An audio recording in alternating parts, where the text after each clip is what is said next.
4.7 கோடி ஆண்டுகள் முன் வாழ்ந்த பிரம்மாண்ட வாசுகி பாம்பு எங்கே, எப்படி கண்டுபிடிக்கப்பட்டது? குஜராத்தின் கட்ச் மாவட்டத்தில் உள்ள பண்டாரோ பகுதிக்கு அருகே உள்ள லிக்னைட் சுரங்கத்தில் இருந்து சேகரிக்கப்பட்ட சில புதைப்படிவங்களை தொல்பொருள் ஆராய்ச்சியாளர்கள் ஆய்வு செய்துள்ளனர்.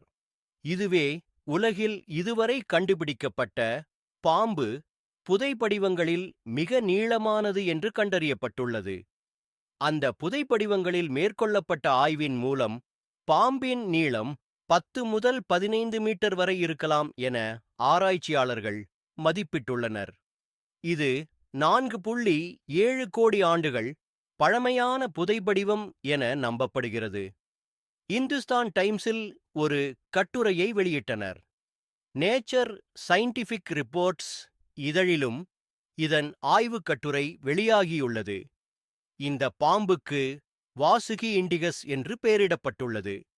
புராணங்களை பார்த்தால் இந்த பெயர் சிவபெருமானுடன் தொடர்புடைய பாம்பை குறிக்க பயன்படுகிறது. ஆராய்ச்சியில் தெரியவந்தது என்ன? ராயல் சொசைட்டி ஆஃப் ஓப்பன் சயின்ஸில் 2018இல் மட்சோயிடே மேட்சோயிடே இனம் குறித்து ஒரு கட்டுரை வெளியிடப்பட்டது. அதன்படி மட்சோயிடே இனமானது பூமியில் காணப்படும் கோண்ட்வானா பேய்ப்பாம்பு வகையைச் சேர்ந்தது. இந்த வகை பாம்புகள் கிரெட்டேஷியஸ் காலம் சுமார் 66 லட்சம் முதல் 1,05 லட்சம் ஆண்டுகளுக்கு முன்பு வாழ்ந்ததாக மதிப்பிடப்பட்டுள்ளது. பாம்புகளின் பரிணாமத்தை புரிந்து கொள்வதில் இந்த வகை பாம்புகளின் ஆய்வு மிகவும் முக்கியமானது. மட்சோயிடே இனத்தைச் சேர்ந்த இந்த பாம்புகளின் நீளமும் அளவும் மிகப்பெரியது. 4.7 கோடி ஆண்டுகளுக்கு முன்பு இவ்வகை பாம்புகள் இப்போது இந்தியா இருக்கும் பகுதியில் வாழ்ந்தவை. அந்த காலகட்டத்தில் வெப்பமண்டல பகுதிகளில் இருந்த தீவிர வெப்பநிலை காரணமாக பாம்புகளின் அளவு மிகப்பெரியதாக இருந்திருக்கலாம் என்று ஆய்வுக் கட்டுரையில் குறிப்பிடப்பட்டுள்ளது. இதுவரை கண்டுபிடிக்கப்பட்ட 27 விதமான புதைப்படிவங்களை ஆய்வு செய்ததில் இது மிகப்பெரிய பாம்பு என்று கண்டறியப்பட்டுள்ளது. அதன் முழு உடலும் நீண்ட குழாய் போலிருக்கும். பாம்பின் நீளம் 10.9 மீட்டர் முதல் 15.2 மீட்டர் வரை இருக்கலாம்.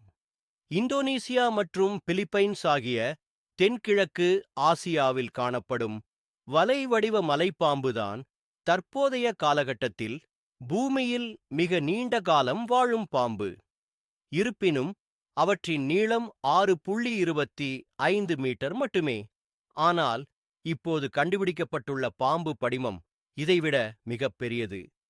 கடந்த 1912இல் 10 மீட்டர் நீளமுள்ள பாம்பு ஒன்று கின்னஸ் உலக சாதனையில் இடம் பிடித்தது. அது ஒரு பச்சை அனகோண்டா.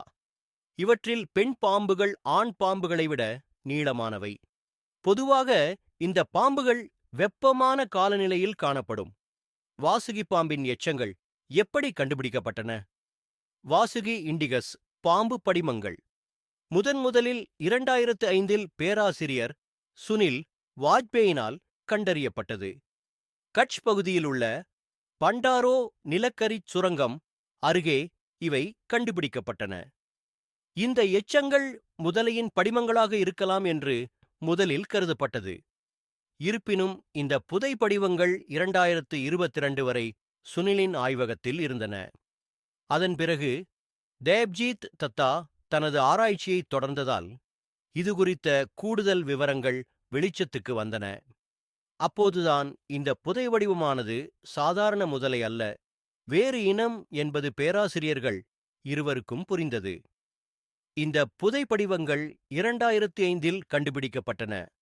ஆனால் சில ஆண்டுகளுக்குப் பிறகு இவற்றை பற்றிய ஆராய்ச்சியை ஒதுக்கிவிட்டு வேறு விஷயங்களில் கவனம் செலுத்தினோம். 2022இல் மீண்டும் ஆய்வைத் தொடர்ந்தோம். முதலில் இது ஒரு முதலை படிமம் என்று நினைத்தோம். அதிக அளவு புதைப்படிவங்கள் இருப்பதே இதற்கு காரணம். ஆனால் அது ஒரு பாம்பு படிமம் என்று ஆய்வின்போது பின்னர் தெரியவந்தது என்று சுனில் வாஜ்பேயி டைம்ஸ் ஆஃப் இந்தியாவிடம் கூறினார். வாசுகி பாம்பு அளவில் பெரிதாக இருப்பதால் அது மற்ற உயிரினங்களை வேட்டையாடி வாழ்ந்திருக்கக்கூடும் என்று விஞ்ஞானிகள் நம்புகின்றனர். தற்போதுள்ள மலைப்பல்லிகள் மற்றும் அனகோண்டா பாம்புகள் போன்று இதுவும் இரையை பிடித்திருக்கலாம் என மதிப்பிடப்பட்டுள்ளது. இருப்பினும் இது தொடர்பாக கருத்து வேறுபாடுகள் உள்ளன. பேராசிரியர் டேப்ஜீத் கூறுகையில், இந்த பாம்பு அவ்வளவு கொடூரமானதாக இருக்காது. அன்றைய தட்பவெப்பநிலையால் பாம்புக்கு அப்படியொரு பிரம்மாண்ட உடலமைப்பு இருந்திருக்கலாம் என்றார். புதைபடிவ ஆய்வின்படி இதுவே மிக நீளமான பாம்பு. இது குறித்த ஆராய்ச்சி இன்னும் நடைபெற்றுக் கொண்டிருக்கிறது. இந்த வீடியோ பிடித்திருந்தால் தமிழ் கவிதை பாலாஜி யூடியூப் சேனலை லைக் மற்றும் சப்ஸ்கிரைப் பண்ணுங்க. நன்றி, வணக்கம்.